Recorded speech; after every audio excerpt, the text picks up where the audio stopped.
In this episode, we shall explore Ho Chi Minh City through the things that we did there.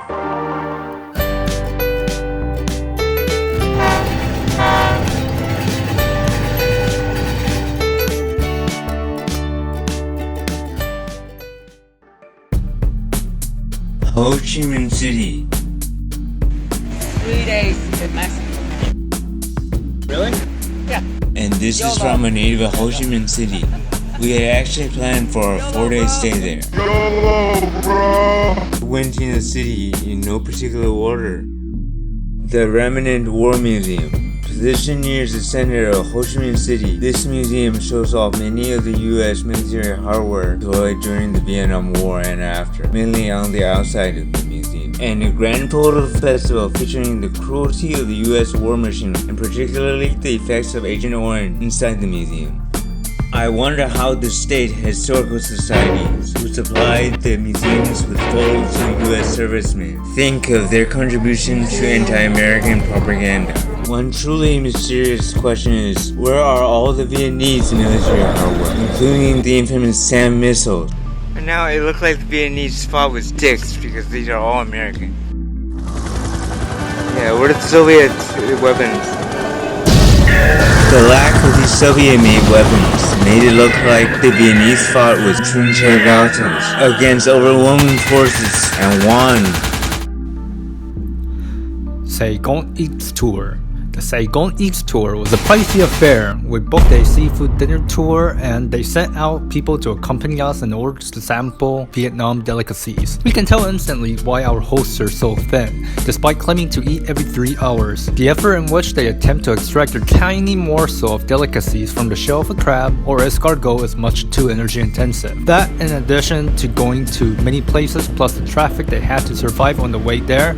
In other words, so much energy was spent in order to acquire calories that did not leave much left in terms of excess. We went to 4 different restaurants where we ate delicious food 3 times. Twice took place on makeshift classic tables where we were serenaded by a latex-covered karaoke lady on a moped. The 4th and last destination, we had dessert in the form of a bean drink. The next day, we rediscovered a very similar restaurant and ate there. Although the fellow comrades were gone, at least we had Vietnamese delicacies for the cheap. The Bente Market, an indoor market that sells everything from food to clothing. It was very touristy, though we did have our first bowl of pho there. A lady tried to sell us an umbrella for 500,000 Vietnamese dong, around $22, or about 4 times the daily wage of a Vietnamese worker. He said, "No!" and made a quick getaway while running over the toes of ladies sitting too close to the central walkway. Independence Palace. Located at the heart of Ho Chi Minh City, the Independence Palace is the former presidential palace of the now debunked president of South Vietnam. Beyond the wrought iron gates lies a fine example of what the Vietnamese fought their now BFF with, a pair of Soviet T-55 tanks. Inside the presidential palace, on the first floor I guess, there were numerous meeting rooms. The supposed star of the attraction, the rooftop and the basement were blocked for renovation. The place by itself was moderately accessible, provided that you made it into the palace itself. But getting to the palace was nearly impossible. The curbs don't allow the passage of wheelchairs, and even if you did miss getting run over by the mopeds, the ticket office has a 5-step staircase in front of it. I wonder if that would disincentivize the Vietnamese veterans of the Second Indochina War to appreciate structures of historical significance.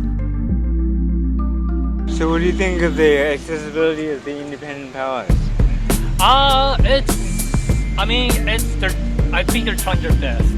Yeah. They're trying their best, but it could use a little bit more work as well. Other than the fact that there's really not too much to see in terms of what's at the Independence Palace, although the washrooms are definitely not accessible.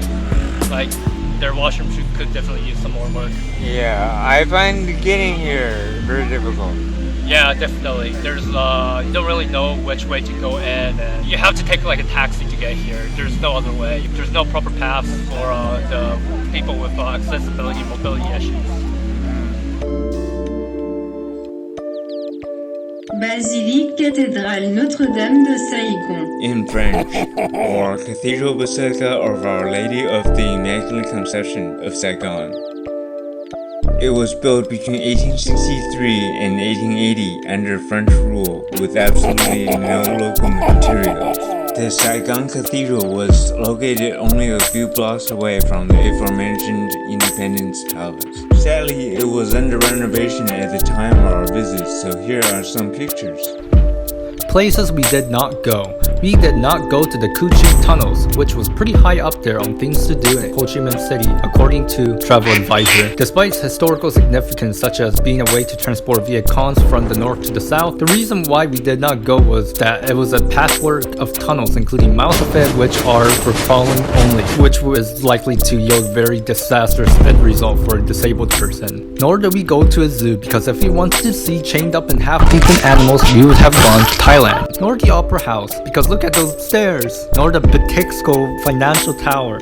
Holy crap, it looks like a carbon copy of the Starks Tower and the first non-rooftop helipad in Vietnam. Somehow that reminds me of a Wikipedia article on the 1977 New York City helicopter accident that killed 4 and ended helicopter commuting in New York City. Can't seem to put my finger on where the similarities are. So Rio, what do you think about the accessibility of Ho Chi Minh City? It could use some improvements. Yeah, some improvements. Maybe a lot of improvements.